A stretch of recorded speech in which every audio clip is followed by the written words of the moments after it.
Hello again. Welcome to the old card shop. Welcome back to the channel, folks. Today we've got an exciting episode. A lot of you guys have been asking me about what types of things I collect, and we've been talking a little bit about it on some of the various lives and other live streams that we've been on here. And so we thought we would take a moment to do a little video specifically talking about what we collect here. So welcome, everyone. Thank you so much for coming.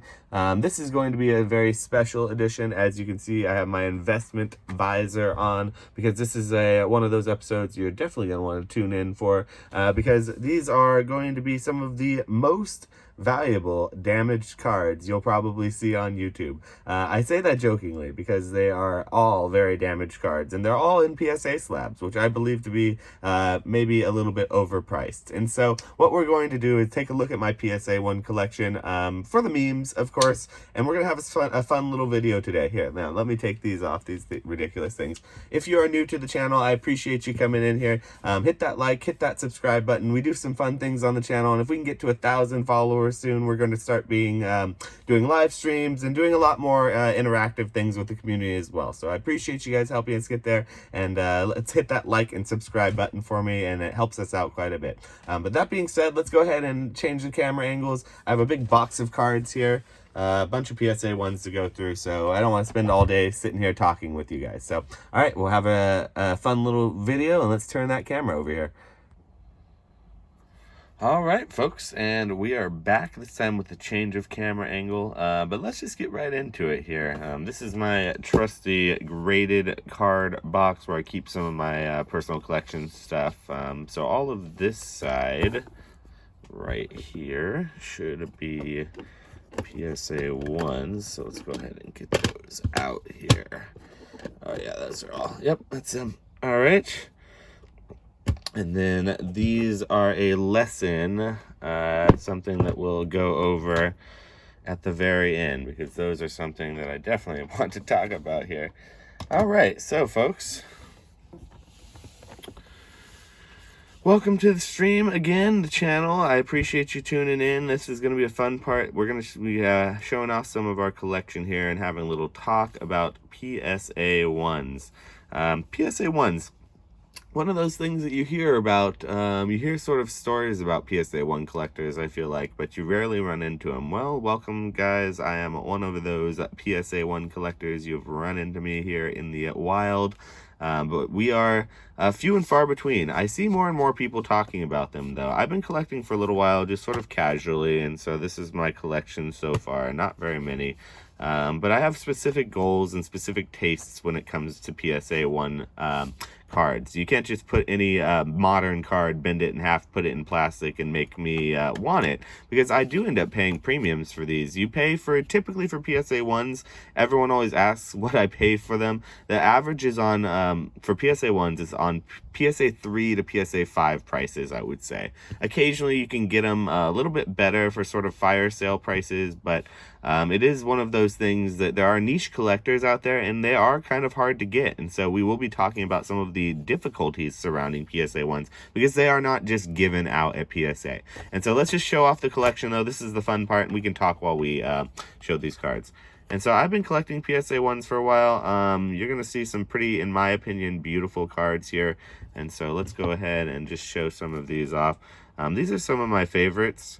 These cards are all damaged in some way, so let's just show this one in particular. It's got like a crease all the way down in the middle of the card, and it's also got that crease, that nasty crease in the top left. So most people would be very upset about this sort of a card being in their collection, but for whatever reason, you know, when you put it in plastic and, you know, it displays nicely that way, I feel less bad about it. And so I'm a famous binder collector here. You hear me talking about binder collections on the channel all the time.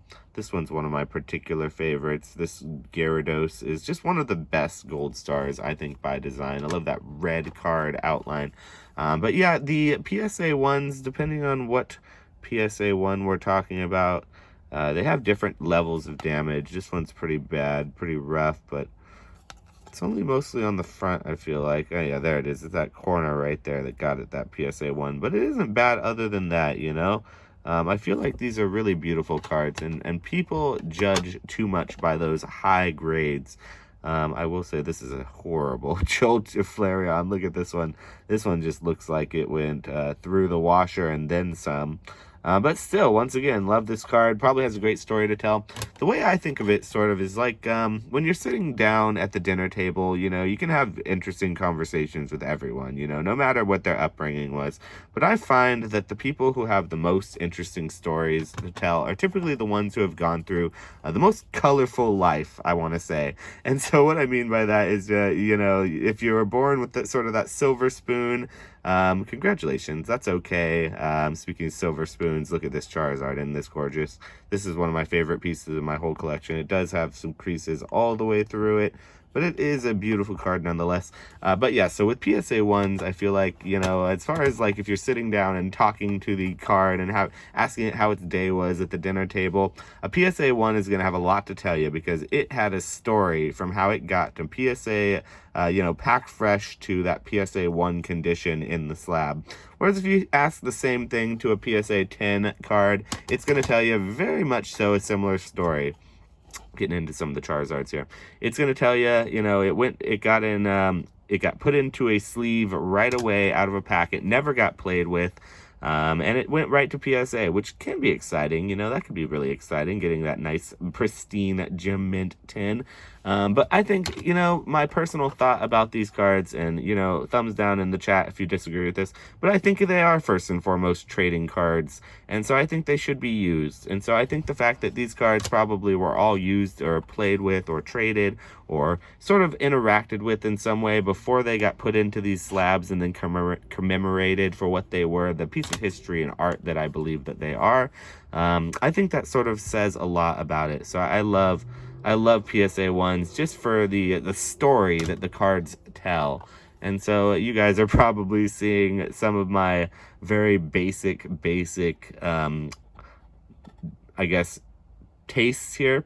I like gold stars, I like Charizards, and I like crystals here. We'll get into those in a moment. This Charizard's really beat up. It's one of my first ones that I got, though. I liked it because the damage, I believe, adds character to the card. Because a lot of people would see this bend and they'd say, ah, shoot, that ruins the card. But to me, this crease going through the tail like that, it adds like a scar. And then also like on his like belly, it's like he's got a scar or something on him, like he's an old Charizard, like an old shining Charizard, battle worn. And so I feel like that particular damage and some damage can actually add a character to a card in a way that is you know, you wouldn't expect. So this Celebi's got a little crease right there, and I don't think that one adds much character, but it's not bad. It doesn't take away so much for the card from me. But yeah, we have some interesting little weird things in the collection here. I collect very specific niche PSA 1s. You have to really have this the right card to put it into one of these slabs, I think. Otherwise, it's just not worth it. But these are some pretty fun ones here. So we're getting towards the end of the collection, the end of the stack here, but that's not the end of the video. I have one last little section I want to go over here, and this is going to be one that I think is interesting because this is something that I recently did. I took a little chance and I sent a few of I was wanting to make a video about it, so I was impatient and I did what I told people not to do and send their cards to PSA for those high express prices. And I thought for sure I sent some shoe-ins to get PSA 1s. You've seen all the PSA 1s I have there. PSA 1s happen to be very, very varied in the case of like a PSA 1 can look.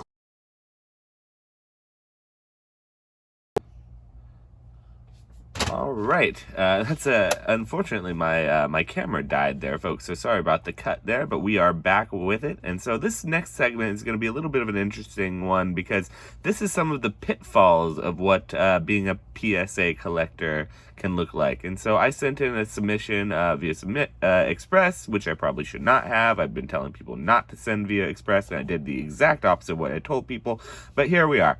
All right, so this is something that you may you may laugh, you may cry, depending on your take on this, but let's check out some of these cards here. Yeah, okay, let's do this one first. Okay. And so this card right here, we sent this in hoping for the 1, obviously. I did not say I'm a PSA 3 collector. I'm a PSA 1 collector. Beautiful swirl on that one. But yeah, PSA took us outside and really reamed us on that one. So it is we'll turn those around. Pretty damaged card. We'll get the damage there. So you see it bend goes all the way through. You can see it there as well. We thought for some reason it would be a shoo-in to get the 1. We've sent in cards before and gotten the 1, but not on this one. All right, alas. So that is the first pitfall of being a PSA 1 collector. Okay, so this one next.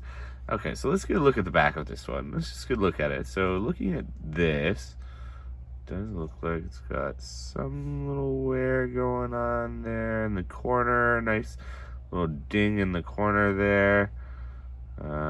Okay, let's get a look at the front though. Ooh, man, look at that. First of all, I do want to just say that is a beautiful, beautiful card. So regardless of the grade that it got, the sparkle and the card itself, the reason I sent this card in is because I like this specific card. And so it was sort of unfortunate. It was very unfortunate that with all that damage, looks like it's got like water damage, creases all the way through the card. With all of that damage, it still didn't get the 1. They gave it a 2, which I feel like it's hilarious. It just says good. That's good is what they say. And then this, of all of them, this might have hurt the most. This one might have hurt the most because I thought this is for sure. So this is water damage. My favorite thing about PSA 1 collecting is getting a good water damage card, because water damage is pretty tough to see on the back. You know, you can, it's got like a dent right there in the card, but really not terrible damage on the front, on the back. But then when you turn it over, look at that. Okay, so you can see that there. You can see the beginnings of the nice little crease there. This is definitely water damage. The card's starting to fold over a little bit on itself because it was wet at some point, unfortunately. But a beautiful, beautiful swirl looking there. Look at that guy.